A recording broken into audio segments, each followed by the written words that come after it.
All right, in this video, we are going to spend time just graphing example 6. So it says, sketch the graph of the polar equation given by r is equal to 3 times cosine of 3 theta on the polar coordinate plane. Okay, so what we're going to do here, we know our polar curve, they give us radians for every 1 pi over 12. So I'm going to graph all of those. So I'm going to make a t-chart, right, small. I'm going to have theta and r. I'm going to start with 0. I'll plug in 1 pi over 12. I'll plug in 2 pi over 12, which is pi over 6. I'll plug in 3 pi over 12, which is pi over 4. I'll plug in 4 pi over 12, which is pi over 3. 5 pi over 12, can't reduce. And 6 pi over 12, which gives me pi over 2. Okay, then I'm also going to plug in, I'm going to keep going. And I'll go with 7 pi over 12. I'll go 8 pi over 12, which is 2 pi over 3. 9 pi over 12. 10 pi over 12. 11 pi over 12. And then 12 pi over 12, which will just be pi. And we're going to see at that point, we can stop. And you'll see this why in a second. All right, so let's do it. Let's plug in cosine of 3 times 0. So that's going to be cosine of 0. So 3 cosine of 0 is equal to, cosine of 0 is just 1, so 3.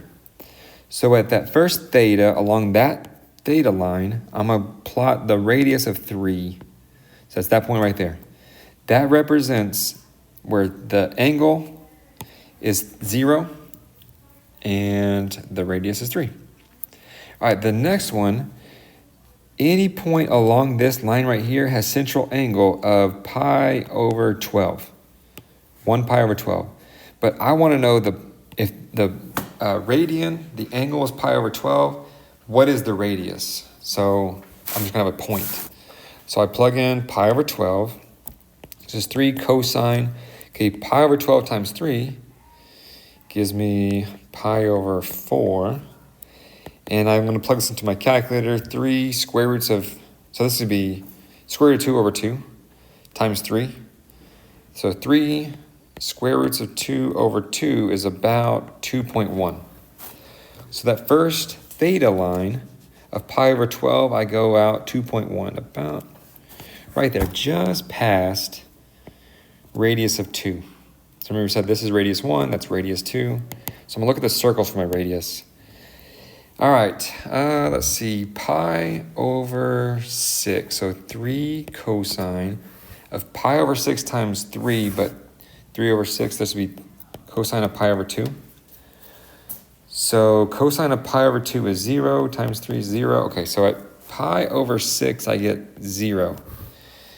So there's my point. Plugging in pi over 4, this is going to be 3 cosine of 3 pi over 4. I've got to know my unit circle. This is negative 3 times square root 2 over 2, which is about negative 2.1. Okay, so my radian is, all right, 1, 2, 3, 4. So 1, 2, 3. This is, where's my... This is the line I'm looking at, right? Nope, that's not the one. Yes, it is. So 1, 2, 3 over 12 would be pi over 4. But since the radius is negative, I go the opposite direction, 2.1. So that's where I'm going to put my dot there. So 2.1. So it's that same central angle, but instead of going out this way, the radius is negative, so I go back the other way in the opposite direction. Whoops. All right, so far I've got this. I'm going to go and connect these. Just because I kind of know what that looks like. All right, so far that's what it's looking like. Because as time goes on, as theta is changing, this is the path that it's going. Kind of important to know that.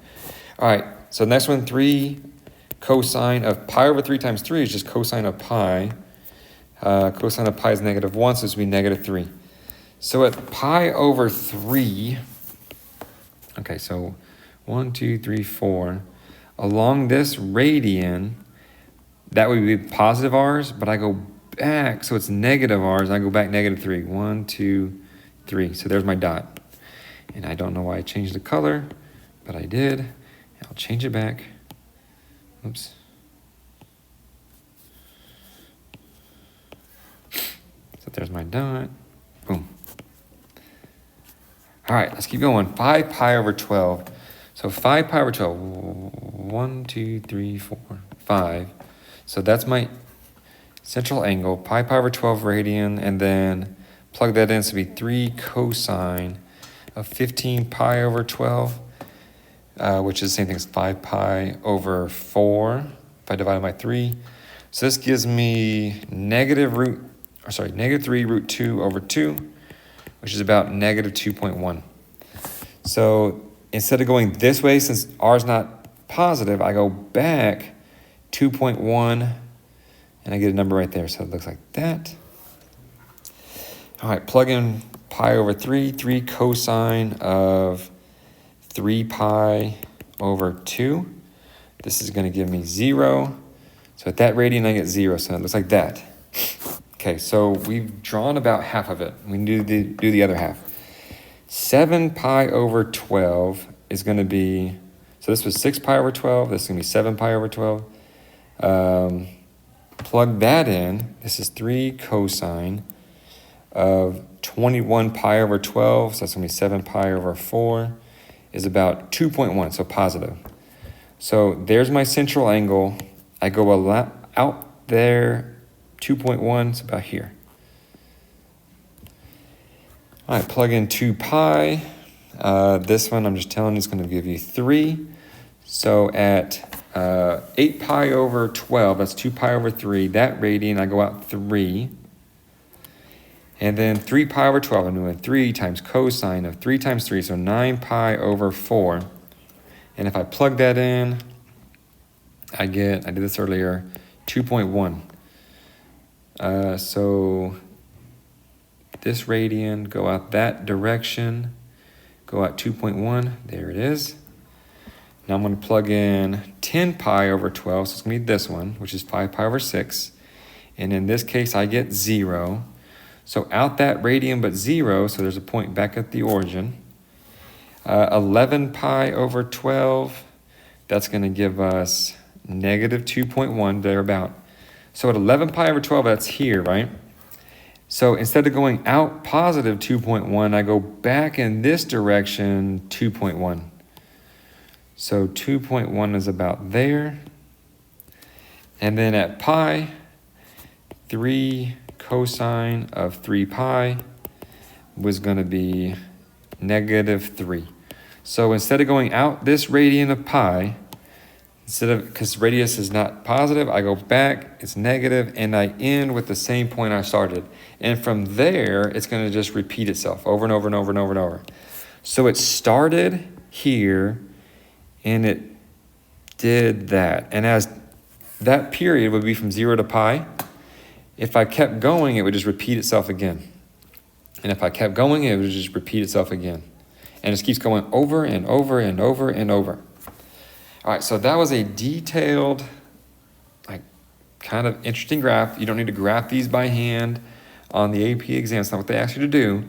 But in the next lesson, we got to find the area bounded by our polar curve and the axis. So the area bounded. So we're gonna need some intuition on how to graph these for what theta gives us what r's, and we need to just spend some time thinking about this.